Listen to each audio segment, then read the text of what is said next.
Assalamualaikum warahmatullahi wabarakatuh. Kami dari kelompok 2 ingin memperkenalkan diri. Saya Mita Rosyati sebagai prolog. Saya Saputra sebagai anak buah dua. Saya Idris sebagai nelayan. Saya Peri sebagai masyarakat. Saya Hendra sebagai anak buah 1. Saya Faisal sebagai masyarakat. Saya Denam dari Muria. Saya Rama sebagai masyarakat. Saya Muhammad Alwaili sebagai nelayan. Rames. Saya Bimbing sebagai Juragan Marto. Kami ingin menyampaikan sebuah drama pendek Yang berjudul Nelayan Sunan Muria. Oke guys. Terima kasih. Pada suatu hari, ketika pertama kali Sunan Umar Said atau Sunan Muria sampai di tanah Jawa, dengan sampainya Sunan Muria bertemu dengan dua nelayan. Dua nelayan itu terlihat kebingungan karena tangkapannya sedikit. Setelah ditelusuri dan bertanya-tanya kepada nelayan, ternyata para nelayan itu mempunyai hutang yang cukup besar kepada Juragan Marto.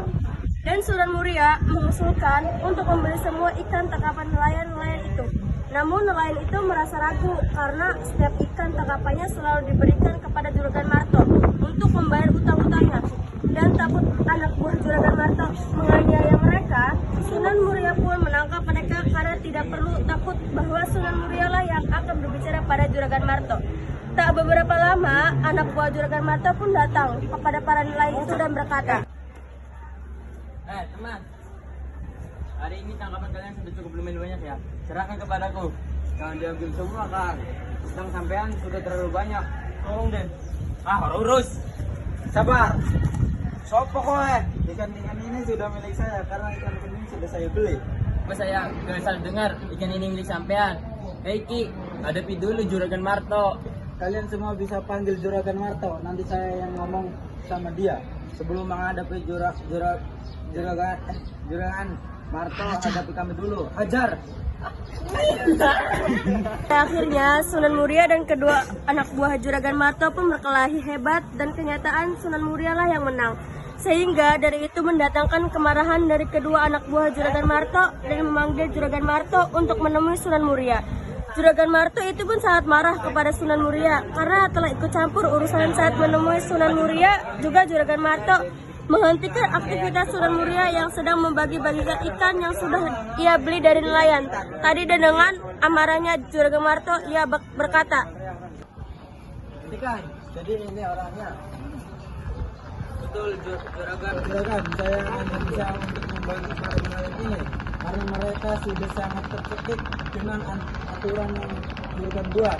Semua nelayan setuju atas pendapat Sunan Muria. Sama kamu sebenarnya berani sekali baca saya. Saya bukan sebagai Juragan, saya sama dengan Juragan di dalam Al-Quran sudah jelaskan bahwa apabila kita menemukan uang riba, maka kita akan kekal di neraka Mudhono. Juga dengan uang riba, kehidupan kita di atas bumi ini tidak akan pernah berkah Juragan. Untuk itu tolong hentikan Juragan. Usir mereka, usir. kedua para nelayan dan petani serta para remaja itu menjadi santri-santri Sunan Muria. Saat malam tiba, ketika Sunan Muria akan memberikan ajarannya tentang agama Islam, Sunan Muria merasa kebingungan karena ia tidak memiliki tempat yang pasti untuk mengajar para santri itu. Dikarenakan semua tempat ia berpijak telah menjadi milik Juragan Marto. Tak disangka ada santri Sunan Muria yang mengusulkan untuk membuat padepokan di atas lereng Gunung Muria bekas kakek nenek buyutnya dulu. Tinggal alhasil terbentuknya padepokan itu di atas lereng Gunung Muria.